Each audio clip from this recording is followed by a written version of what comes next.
You think you know WNBA drama? Wait until you hear what Sophie Cunningham actually said about her teammate getting her face destroyed on national television, and why she's ready to take more fines to expose the truth about referee bias in women's basketball.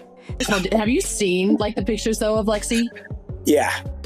Yeah. Dude, brutal. It's crazy.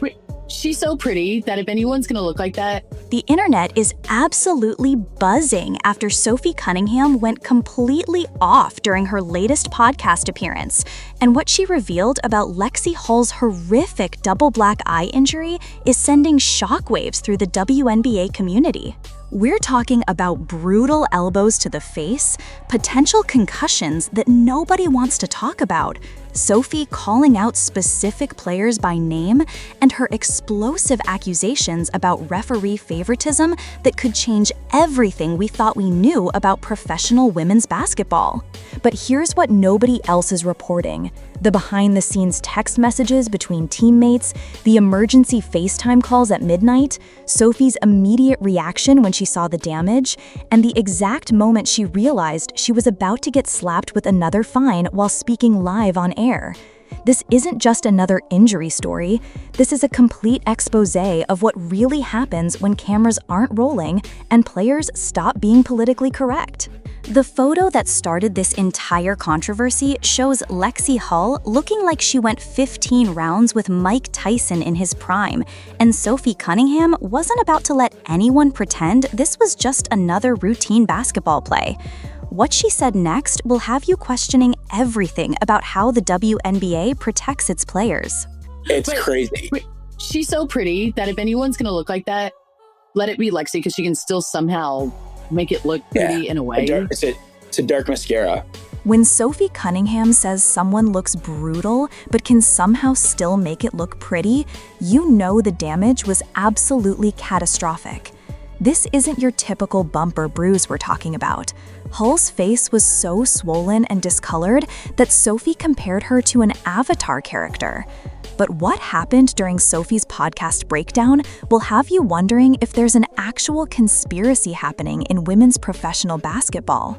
Listen to what Sophie admitted about her mental state when discussing the referees. To numb it down, I think if I say the word ref on this podcast, I'm going to get fined. Yeah. So I might as well just go balls to the wall. Even while she was recovering on medication. She said she was high on meds, but it still triggered my hate for the refs. Think about that for a second. Even while medicated and presumably trying to stay calm, Sophie was so absolutely furious about what happened to her teammate that she couldn't contain her anger. This wasn't some calculated media strategy.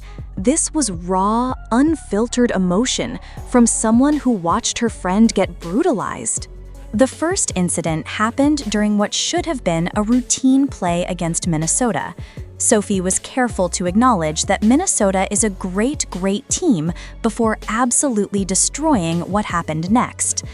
There was a jump ball situation, and according to Sophie's detailed account, that's when Kayla McBride made what Sophie called an extra movement after the ball and completely destroyed Lexi's face.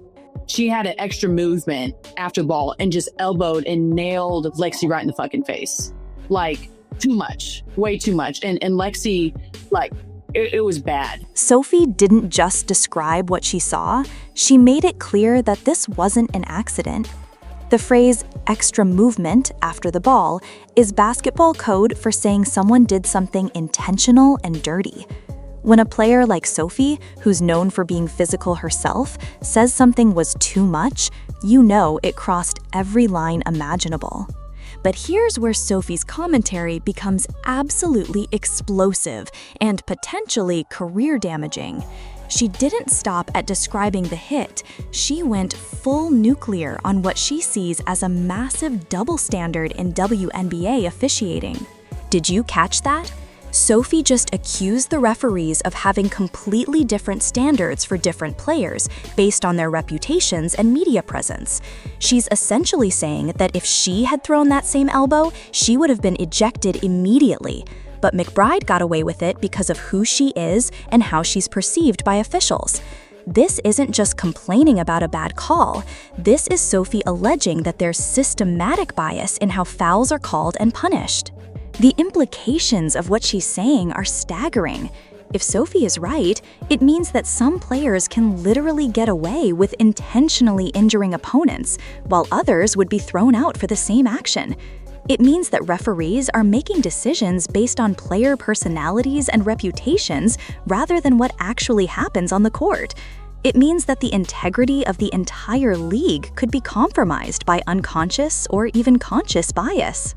What makes Sophie's account even more compelling is what she revealed about her immediate reaction and the behind-the-scenes communication that fans never get to see. While Lexi was getting her face rearranged on national television, Sophie was frantically trying to get information about her teammate's condition through back-channel communications. And I texted Caitlin immediately during the game. I was like, how concussed is Lex? This detail reveals so much about the Indiana Fever's team chemistry and Sophie's character.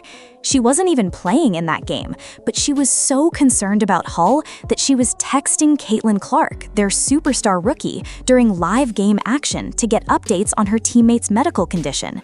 Think about that level of loyalty and concern.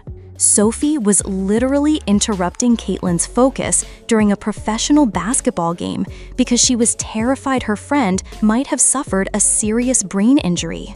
Hull's response to Sophie's concern was classic tough athlete mentality, but it only made Sophie more worried. Any athlete will tell you that saying you feel great immediately after taking a shot to the head is usually a sign that you definitely don't feel great. Sophie's immediate disbelief shows she knows her teammate well enough to know when she's putting on a brave face. The concern in her voice when recounting this conversation is genuinely touching and shows the kind of authentic friendship that you can't fake for the cameras. But Lexi Hull's nightmare week wasn't over. Sophie went on to describe how her teammates suffered even more facial damage in their very next game against Seattle, and this time it involved one of Sophie's close friends. Sophie made absolutely sure to clarify that Gabby Williams is awesome and one of my good friends, and that the collision was completely accidental. This shows Sophie's integrity. She's not just blindly defending her teammates or attacking anyone who hurts them. She can distinguish between intentional dirty play and unfortunate accidents, which makes her criticism of the McBride incident even more damning. The image of Hull looking like an avatar became even more real when Sophie revealed that Hull actually sent her a photo of the damage. Sophie's reaction was to immediately FaceTime her teammate to check on her welfare. This wasn't a casual check-in or a social media moment. This was genuine panic from someone who cared more about her friend's health than anything else. The midnight FaceTime calls, the during-game text messages, the immediate concern when seeing injury photos, all of these details paint a picture of Sophie as someone who puts her relationships with teammates above everything else, including her own reputation and financial well-being. Sophie's broader commentary on physicality in the WNBA reveals someone who actually understands the game at a deep level and isn't just complaining about getting beaten up.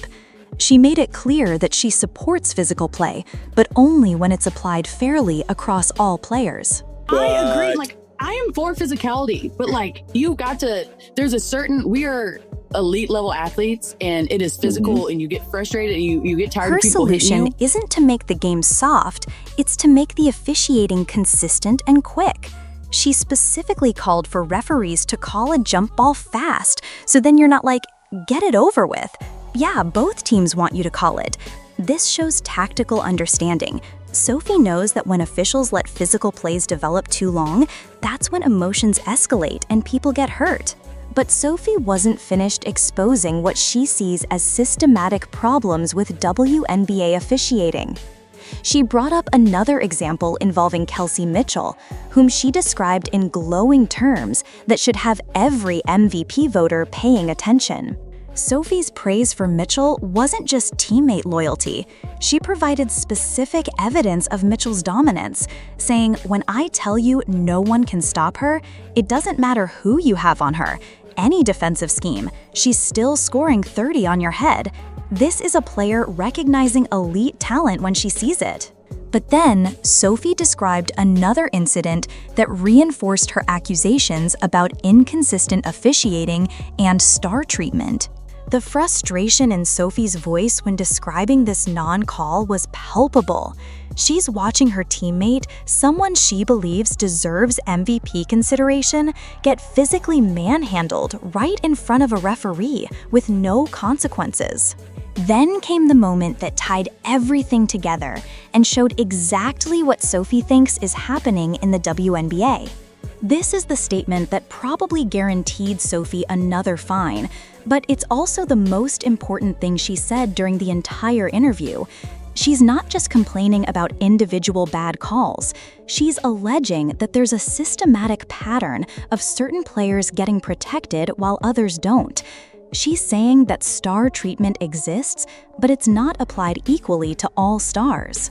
The most iconic moment of the entire podcast happened immediately after Sophie made that statement about star protection. The genuine confusion in Sophie's voice is what makes this moment so perfect. She literally had no idea she had just said something that would cost her thousands of dollars because she was simply stating what she believed to be obvious truth. This wasn't calculated controversy. This was someone speaking so honestly that she didn't even realize she was crossing lines that could hurt her financially. Throughout this entire podcast appearance, Sophie kept returning to one central theme that explains everything about her approach to speaking out. This attitude is exactly why Sophie's commentary on the Hull injury situation is so compelling and believable. She's not trying to build her brand or create viral moments. She's genuinely someone who cares more about her teammates and the integrity of the game than about protecting her own interests. Her description of Lexi Hull throughout this entire story shows the kind of respect and admiration that can't be manufactured for public relations purposes. That's not just teammate talk, that's genuine love and admiration from someone who has played at the highest levels and knows toughness when she sees it. Sophie recognizes that Hull could have easily stayed down after either injury, could have complained about the treatment, could have demanded sympathy. Instead, Hull kept playing and kept being a great teammate and great person. Sophie's willingness to risk more fines and more controversy to defend Hull and expose what she sees as systematic problems with WNBA officiating shows exactly what kind of teammate and person she is. She is someone who will sacrifice her own comfort and financial well-being to stand up for people she cares about and principles she believes in. The broader implications of everything Sophie revealed during this podcast go far beyond one player's injuries or one player's complaints about officiating. She's essentially alleging that the WNBA has integrity problems that affect competitive balance and player safety. She's saying that some players can get away with dirty play while others can't, that some stars get protected while others don't, and that referees make decisions based on factors other than what actually happens on the court. If Sophie is right about any of this, it represents a fundamental problem with the league's credibility and fairness. If she's wrong, then she's risking her reputation and money to defend conspiracy theories that don't exist. But based on her track record of being willing to take fines to speak what she believes is truth, and based on the specific details she provided about multiple incidents, it's hard to dismiss her concerns as simple complaining. The fact that Sophie was genuinely surprised when told her comments would result in a fine suggests that she believes her observations are so obvious that stating them shouldn't be controversial. That level of conviction, combined with her demonstrated loyalty to teammates and willingness to sacrifice for principles, makes her one of the most compelling voices in professional sports. Whether the WNBA and its officials will address any of the concerns Sophie raised remains to be seen. But one thing is certain, she's not going to stop speaking out when she sees her teammates getting hurt or when she believes the game isn't being officiated fairly. And based on everything she revealed about her character during this podcast, that's exactly the kind of player and person the league needs more of, even if it costs everyone involved a lot of money in fines.